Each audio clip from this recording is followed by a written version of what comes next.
Okay, yes, ma'am. Sarah's going to speak with me. There's been a whole line of events that have happened on January 7th.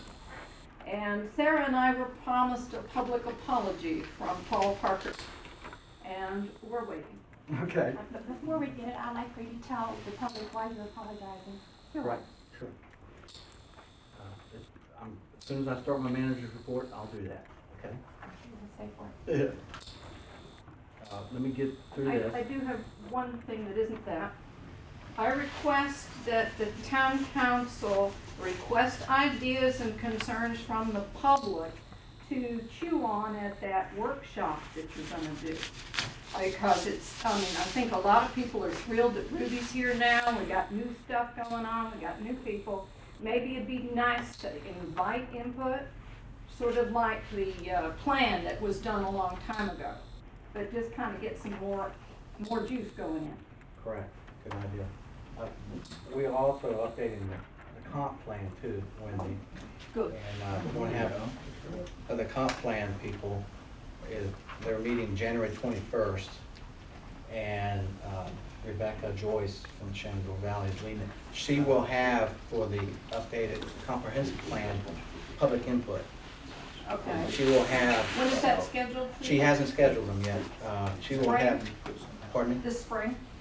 I don't know yet. Okay. When we meet on January 21st with the comp plan people, with the planning board and Central Shenandoah Planning District Commission, she will outline, they only started 2 months ago. She will outline how she's going to do public input. She wants to have public forums. She wants to send out questionnaires, all sorts of things that she's brought up to get the public input into this new comp plan, which will help with that too. And I agree with you guys 100%. I will talk a little bit business and then I'll do what you asked me to do. I don't mind that at all. I went to all of you individually too, except for Sarah. I couldn't get a hold of Sarah. Let me conduct a little bit of business real quick and I'll get to that, okay?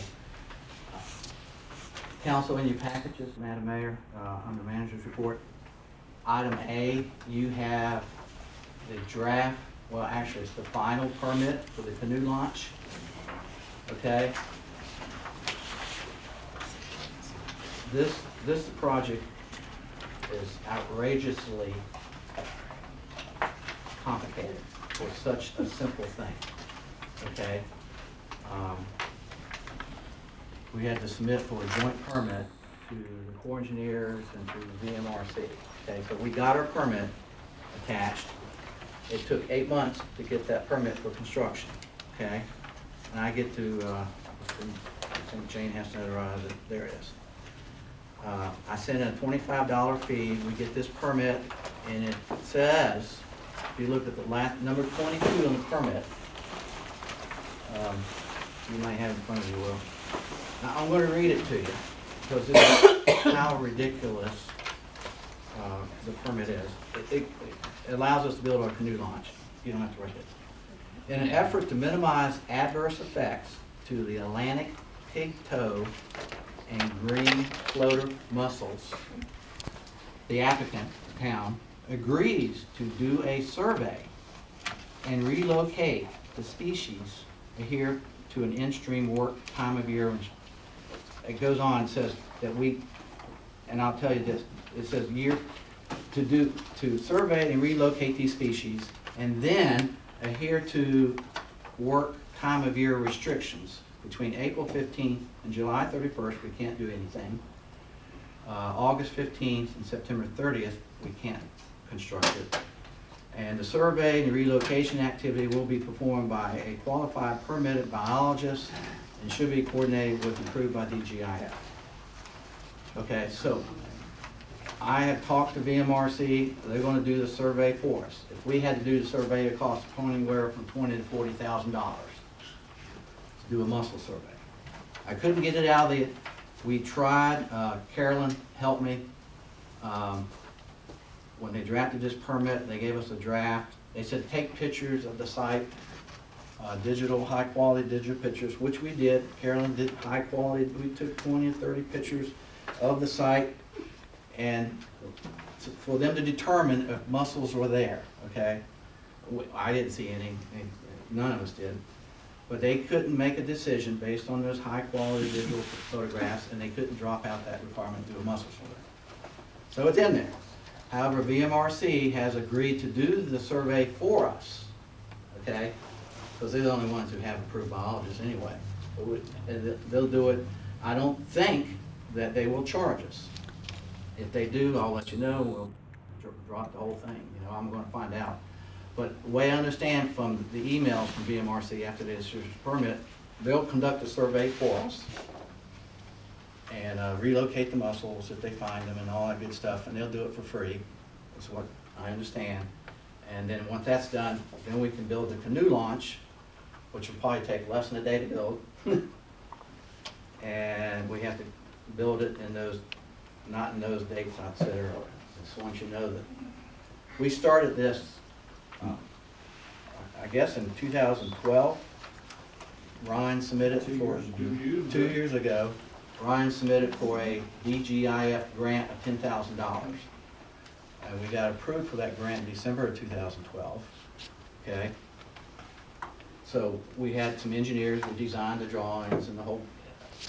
I don't want to go into, they don't know it, but you guys know it.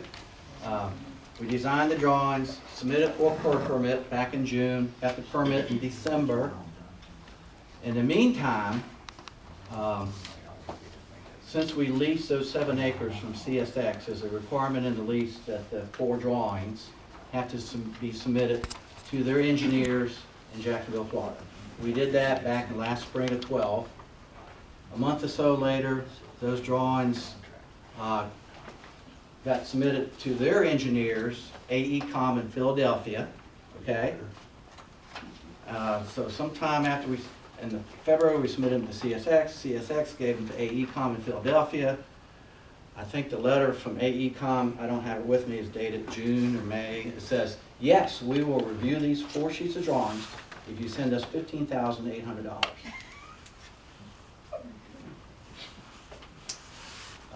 We didn't. So there's one hurdle. And now we only got a $10,000 grant and we haven't applied yet because you got to finish it. They gave me a PO number, but you have to finish it, building it and spend all your money and then you submit for a reimbursement. I got that extended too. It was going to expire in May of 14, but since they gave us a permit, all this stuff, I got. I'm not sure how much more. I got at least a 6-month extension to finish the project because of the timetable. So this is the actual permit. That's the We actual signed this permit. I We signed. still wait on the The muscle. VMRC to do the muscle. All right. So Have they said how long that's gonna take? no, they did not. I haven't asked them. They just said they will come in April and do it. It's coming April. They're gonna come. Okay, so they're gonna be actually here in April. Yeah, they're coming. VMRC people, biologists, which I talked to in email, is coming in April to do the muscle So it survey. shouldn't take a long time for them to do I that. hope not, Roger. I But couldn't. then you can't do anything from April 15th to July 31st. So if they, So that puts you into, you got 15 days in August, or you have to wait till October. correct. Is that the way that's gonna work? And to build this simple, that's correct, simple railroad tie design that's been approved, and some of them have been built all over Roanoke, too. So I guess, I just- we're safe to say that they will get an answer on this muscle study by the end of July. Which gives us, and I'm saying this in follow-up with you, with them, Yeah. to say, okay, we only have 15 days in August to get this built, so you need to have us an answer by July 31st. And I think that's what I need to tell them. I think that is good, I agree with that. I need to tell them, because that's the only window you have. that's the only window I have to build. I think I need to tell them exactly that you do your muscle survey, let us know, relocate them, whatever you need to do. Because, But we can only build it in 15 days in August. and also because of your 6-month grant extension is gonna get you up by August. Well, yeah, that's correct. And see, there's 2 agencies here. We got VMRC and we got DGIF. And they don't talk to each other, of course. So you got VMRC issued a permit who says that the biologist will come from DGIF, but VRC also has biologists, VMRC. So, I tell the truth, it's the most ridiculous thing I've ever seen in my life. But this, I'm gonna sign the permit. to say good or bad, this does give us more direction than we had 6 months ago. And this took 8 months. All right, I just You know how want, to prove his muscles there. and see, look at the design, that's simple So do design. you need a motion to sign this? Well, yeah, I need a motion for me to sign this permit and return it, and, Did anybody? I'll make a motion that, the town manager signs the Commonwealth Virginia Marine Resource Commission permit Yes, second, get for the rid boat of it. launch. Do I hear a second? Second, let's get the thing. All in favor? They don't even know his muscles are there. Anyone opposed? Oh, listen, Hopefully they'll find them. they wouldn't know they're gone. okay. We have already, and, we've already done the budget schedule, I think we've, beat that dog. Item C is your 911 report, came from Craig Sheets. Actually, I think I got it from the fire chief. And the last item in my package to you guys is the current expending report. I printed it out January 2nd, as soon as the year was over with. Since that time, Roger's come by a couple times and we clicked on a few items. The budget's on the right side, John, Andy, the numbers that we budgeted, okay? And then on the left side is the expenses that we've done and carried so far. If you go to page 2 of the budget and the expense report, you'll see that why it's 868, we get pass-through money too.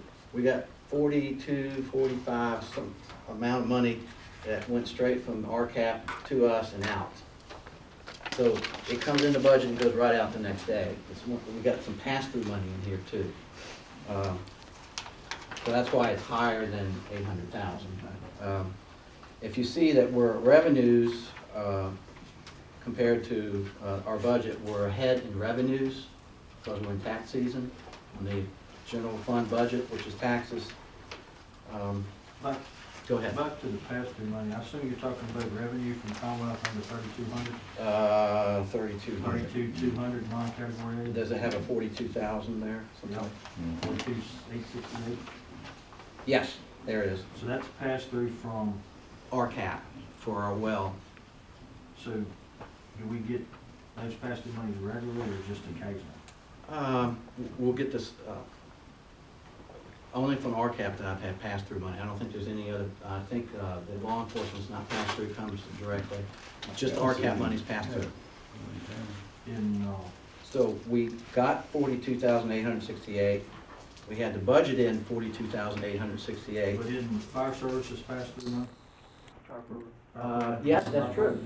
That's right. We get, fire commission money, is it, John? Department of Fire Program. Yeah, that's passed through also. We get, Because what I was saying is how much trouble would it be for her to, or you, whoever, add a category 2, spelling out what those pass-through monies are? Because RCAP could stay in there regularly. yeah, And Department of Fire Programs, because they're annual basically. spelled. they are. I think it's 9,000, 8,000.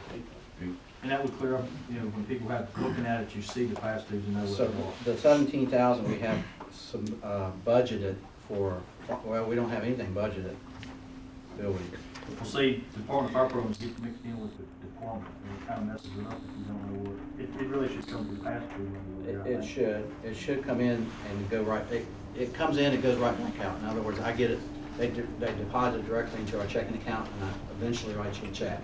But if it was listed under that as a non-category spelled out, it Yes. would always end up in that category. That's another line item now.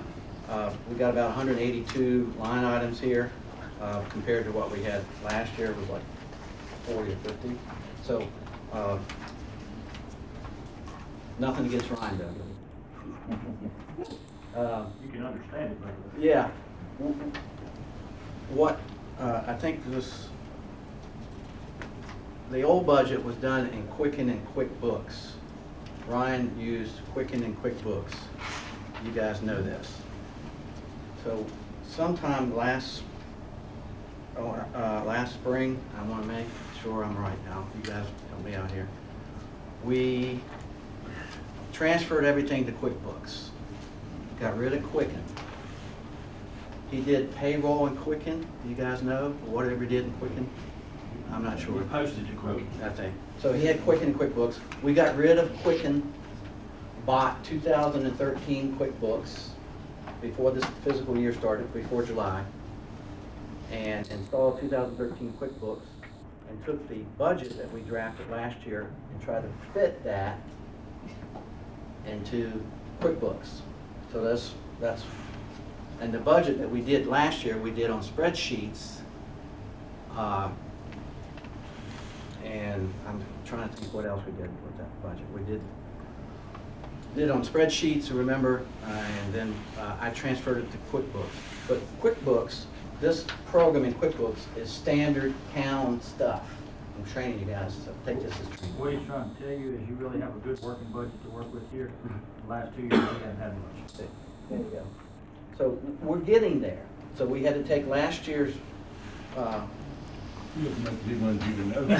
I don't know, right? You get much as so you there's some know. blank spaces on the right side of the budget, but they have expenses on the, don't write everything I say. On the right side of the budget, you'll see some blank spaces, but there's expenditures on the left side. That's because that's where they fit. Now, every quarter, council allows me to bring in Mary Earhart, and she comes in and one of her employees balances my books to make sure I'm paying my 941 taxes and all that good stuff. I'm not sure. I set her at my computer. She gets the QuickBooks and she makes sure I'm doing what I need to do. And she, because I have to pay, you know, not after you do payroll, which we do direct deposit. There's a certain date you have to pay your 941 taxes, your federal taxes, and you have the Virginia taxes are a month later or something like that. But it's all pops up on QuickBook, and it tells me when to pay these taxes. And then every quarter you have to fill out a VEC report, which is Virginia tax thing, and QuickBooks fills that out too for us, but it's not exactly right, so she has to fix up. What else I need to do? Oh, I do the VEC report on the Virginia taxes, and every quarter I have to do a 941 report to the feds.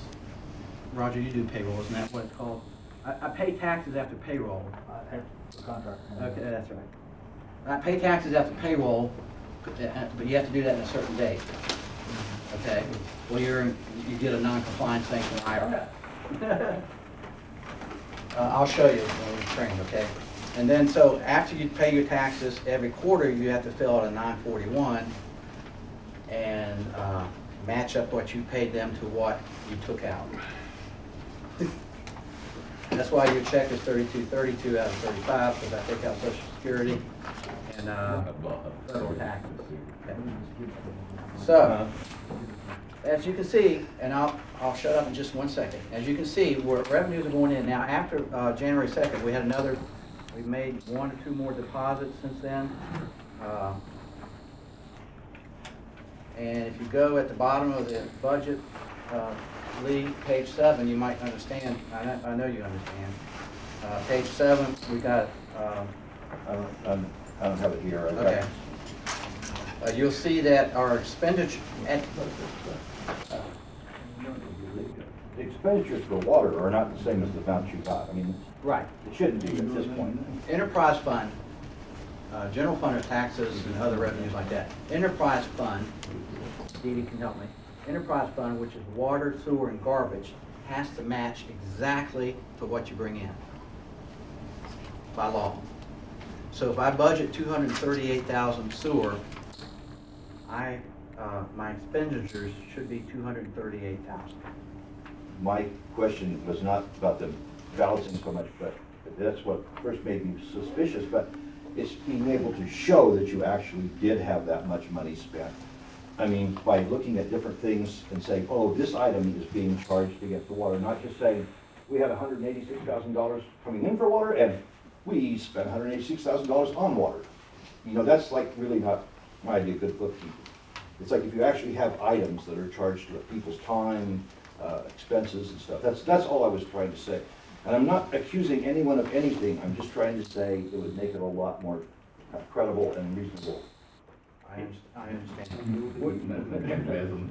What- We have expanded this a lot in the past 12 months, and we're going to probably add some more line items in here when Mary Earhart's office comes in and sees that I'm, for example, I don't know where's a good example, but anyway, dog tags.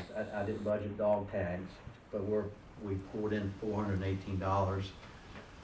But go ahead and explain that. I think to answer his question, and I know back 2 years when the other budget, you couldn't figure out anything off of it, for the most part.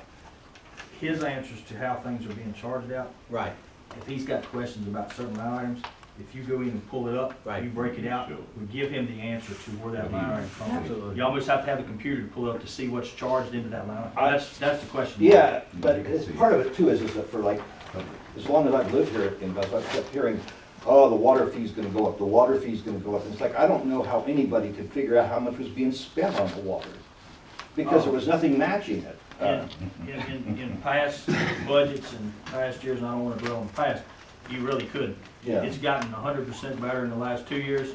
With this working document here, we can sit down and give you a lot more detail on exactly what's being charged, what's being spent, what's coming in. Yeah. The word is miscellaneous.